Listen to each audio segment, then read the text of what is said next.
امیر ملت سید جماعت علی شاہ، سید جماعت علی شاہ۔ ایک بندہ آتا ہے، عرض کرتا ہے حضور میں مقروض ہوں، 1000 روپے کا مقروض ہوں، دعا فرمائے۔ دعا فرمائی، جاتے ہوئے وہ نذرانہ دینے لگا، فرمایا پہلے 1000 دا مقروض سے اور 1050 دا ہوئے، 50-40 جو بھی دیے ہوں گے اس دور میں، یوں مٹھی بھری، فرمایا جا قرض بھی اتارتے بالا نو رکھا۔ یار ہم نے تو یار یہ پیری مریدی پڑھی ہے۔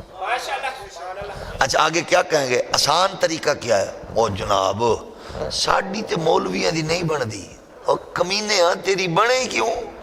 مولویاں گل مصطفیٰ دے دین دی کرنی ہے، تو اپنے پیٹ دی کرنی ہے، مرید بیچارہ خارش کرے سمجھ دے نظرانہ کڈو ہے، نرازتے نہیں ہو؟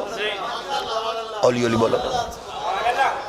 طریقت شریعت الگ الگ ہے، کیا بات ہے، تماشے دیکھو، سنو، کروڑوں روپے مزارات پہ لگانے والوں، چادروں پہ لگانے والوں، کہاں لکھا ہوا ہے تمہاری کسی غریب کسی مرید کی بیٹی باپ کی دہلیز پہ بیٹھی بیٹھی بوڑھی ہو گئی، پیر جی لتر تینوں پہن گئے۔ اگر کوئی بیچارہ مرید اس فکر میں مارا گیا، آنے والے کو بتاؤ کیا طریقہ ہوتا ہے۔ ایک نے حضور تاجدار علی پور سید جماعت علی شاہ صاحب کو تاج نما پگڑی پیش کی، آپ نے فرمایا اس کو دے آؤ بازار میں، اس کے جتنے بھی کپڑا آئے دوپٹے آئے لے آؤ۔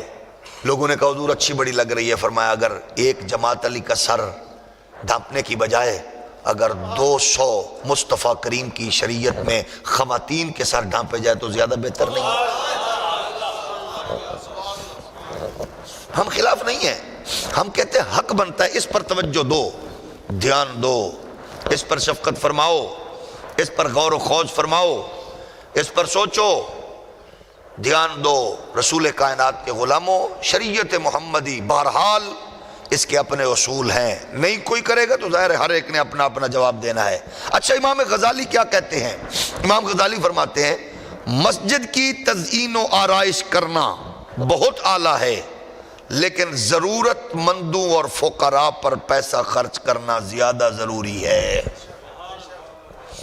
زیادہ ضروری ہے، وہ زیادہ ضروری ہے، وہ جو دینے والا ہے۔ اس لیے ہم کہتے، آپ دیکھیں نا پروفیشنل بھکاریوں سے بچنے کا حکم ہے، ان سے بچو، لیکن کوشش کرو، بچ کب سکو گے؟ جب اپنے رشتہ داروں میں، اپنے پڑوسیوں میں، اپنے عزیزوں میں ہم توجہ رکھیں گے تو پھر ہمیں پریشانی بھی نہیں ہوگی، کیونکہ ہم ان کو دے چکے، ان کے بارے میں پوچھا جائے گا، پروفیشنل کے بارے میں ہم سے نہیں پوچھا جائے گا، ان کے بارے میں ہم سے سوال و جواب ہوگا۔ تیرا پڑوسی بھوکا رہا، اللہ اکبر، سید عالم صلی اللہ علیہ وسلم کا فرمان سنیے، فرمایا جس محلے علاقے میں ایک بندہ بھوکا سو گیا، اللہ اپنی رحمت کی نظر پوری بستی سے اٹھا لیتا ہے۔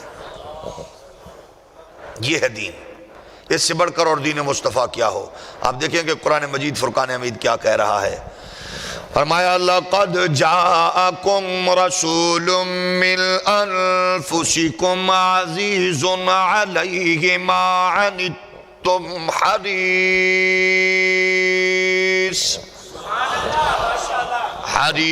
عَلَيْكُمْ بِالْمُؤْمِنِينَ رَءُوفٌ رَحِيمٌ۔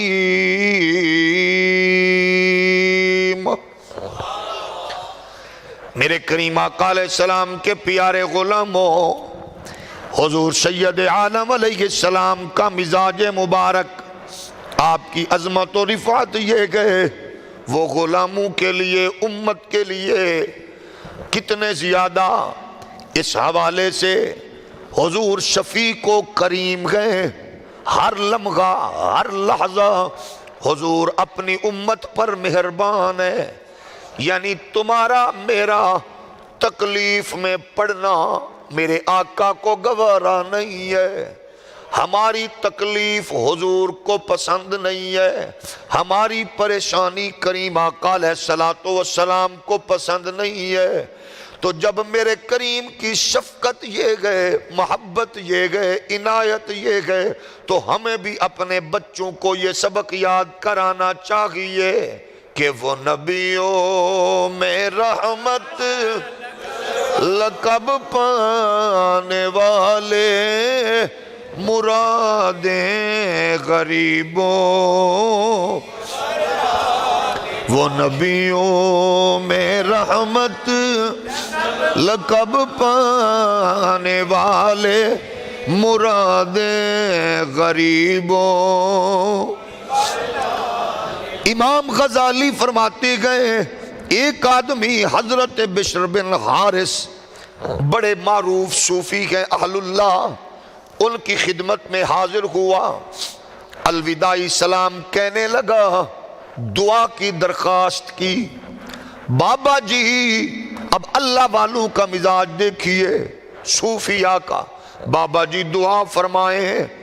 فرمایا کیا؟ اللہ کا کرم ہو گیا، بلاوا آ گیا، بلاوا آ گیا۔ اچھا یہ بھی آج کل بڑا ٹرینڈ بنا ہوا ہے، بلاوا آ گیا، میں جا رہا ہوں مدینے، بلاوا آ گیا۔ بہت بڑی سعادت ہے، بہت بڑی سعادت ہے، بہت بڑی سعادت ہے، لیکن کبھی سوچا 5 فرض ہیں دن میں پورے نہ کیے، پورے نہ کیے، پڑوسی بیمار ہے، پوچھا نہیں، بہنیں حق مار، جناب بہنوں کا حق مار چکا ہے، پتہ نہیں ہے، بیٹیاں گھر میں بیٹھی ہیں، پتہ نہیں ہے، رشتہ داروں میں لڑائی جھگڑے گئے، حالانکہ چاہے تو ختم کرا سکتا گئے، ضرورت نہیں ہے، تکبر رعونت آکڑ بڑی ہے۔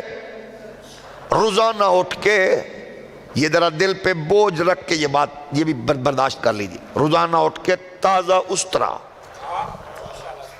تازہ استرا، پھر کیا کہتا ہے؟ بلاوا آ گیا، بلاوا، نماز مولویاں دا کم، شریعت مزاج اپنے پہ، لیکن بلاوا آ گیا۔ اب سوچو کیسے جا کے آقا کو منہ دکھائیں گے؟ حضور 5 بار مؤذن کہہ رہا تھا حی علی الصلاۃ، مسجد قریب تھی، گرمی میں اے سی، سردی میں گیزر، عالی شان کارپٹ غلیچے، لیکن بلاتا رہا، نہیں گئے مدینے، بلاوا آ گیا، بلاوا آ گیا مدینے سے۔ تو میرا خیال ہے بات کوئی بنتی نہیں ہے، اس لیے وہاں جائیں تو جا کر کہیں حضور جو جو ڈیوٹیاں شریعت کی تھی ان میں جو غلطی کوتاہی ہو گئی معافی کی۔ میرے کریم آقا علیہ السلام کے غلاموں، امام غزالی فرماتے ہیں کہ جب اس نے معروف صوفی سے کہا دعا کریں، میں جا رہا ہوں، مجھے کوئی وصیت فرما دے یا نصیحت فرما دے، دونوں چیزیں، مجھے کچھ ارشاد فرما دے۔ آپ نے ارشاد فرمایا تیرا حج سے مقصود کیا ہے؟ اس نے کہا کہ اللہ کی خوشنودی، خدا کی رضا، خدا کی رضا۔ اچھا یہ بھی یاد رکھیے، کسی پیر کا قول، صوفی کا قول قرآن اور حدیث پہ اگر آپ کو بھارا لگے تو کلمہ ضرور پڑھا کرو، کیونکہ کفر اسی کا نام ہے، یہ یاد رکھیں۔ کوئی بڑے سے بڑا پیر بھی ہو، وہ بنے گا تب جب شریعت مطہرہ پر عمل پیرا ہوگا، یہ مسئلہ ہے قرآن و حدیث کا۔ میرے کریم آقا علیہ السلام کے پیارے غلاموں، مثلا غوث پاک سے بڑا پیر ہے کوئی؟ سوچ کے بتائیے، آپ نے اس سے بڑا کو پیر سنا ہے؟ غوث اعظم سے بڑا پیر، لیکن مزاج دیکھیے کیا ہے، 40 سال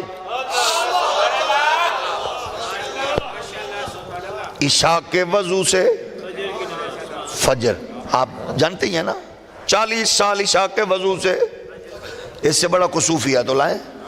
لیکن اب اسی صوفی کو عالم ہونے کو دیکھیں، روزانہ 18 پیریڈ غوث پاک خود پڑھاتے ہیں۔ کتنے؟